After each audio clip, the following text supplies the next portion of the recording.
দ্বন্দ্ব সংঘাত এমনই যে এখানে দুই পক্ষের মধ্যে তাহলে উভয় পক্ষের পাশে আলাদা করে আরও পক্ষ যুক্ত হয়। এটা জটিল কোনো অঙ্ক না। এখানে থাকে স্বার্থ, থাকে টাকা, থাকে ভূ রাজনীতি, থাকে আরও অনেক কিছু। ভারত এবং পাকিস্তান যুদ্ধবিরতি ঘোষণা করেছে, কিন্তু দুই দেশের মধ্যে গত কয়েকদিনের সংঘাতে তুরস্ক খোলাখুলিভাবেই পাকিস্তানকে সমর্থন করেছে, আর ইসরায়েল সমর্থন দিয়েছে ভারতকে।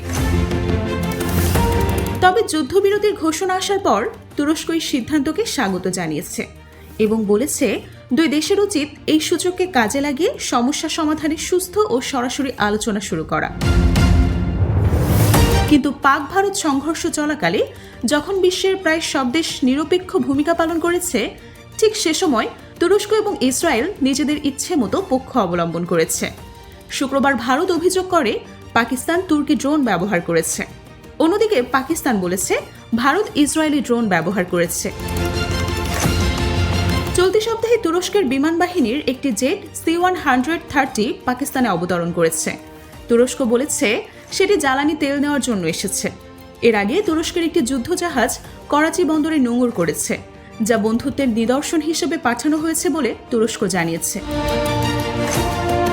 সৌদি আরবে ভারতের সাবেক রাষ্ট্রদূত তালমিজ আহমেদের কাছে বিবিসি প্রশ্ন রেখেছিল, তুরস্ক কেন রাগঢাক ছাড়াই পাকিস্তানকে সমর্থন দিচ্ছে? তো তালমিজ আহমেদ বলেছেন, এরদোয়ান তুরস্কের ক্ষমতায় আসার পর পাকিস্তানের সাথেই সম্পর্কের ক্ষেত্রে ধর্মের বিষয়টি গুরুত্ব পায়। যদিও 1950 সাল থেকেই দুই দেশের সম্পর্ক, কিন্তু ধর্মের ভিত্তিতে সেই সম্পর্ক গভীরতা পায় এরদোয়ানের সময়।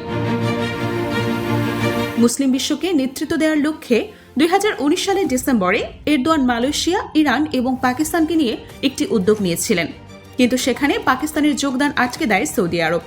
এখন পর্যন্ত সৌদি আরবের কাছে যতটা গ্রহণযোগ্য, পাকিস্তান তুরস্কের সাথে ততটুকুই সহযোগিতার সম্পর্ক রাখছে।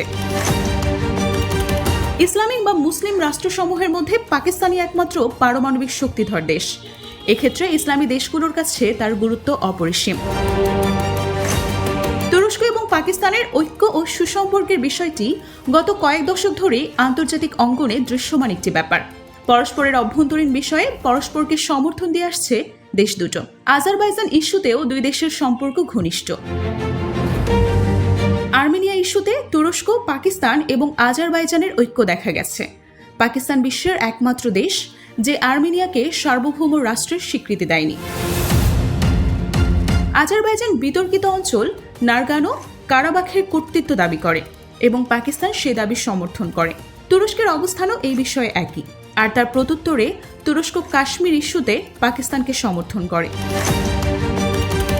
2000 সালের ফেব্রুয়ারিতে এরদোয়ানের পাকিস্তান সফরের সময় এক যৌথ বিবৃতিতে দেশটির তখনকার প্রধানমন্ত্রী ইমরান খান বলেছিলেন, তুর্কিরা 600 বছর ভারতবর্ষ শাসন করেছে। তবে পাকিস্তানের বিখ্যাত ইতিহাসবিদ মোবারক আলী ইমরান খানের ওই বক্তব্যকে নাকচ করে দিয়েছিলেন।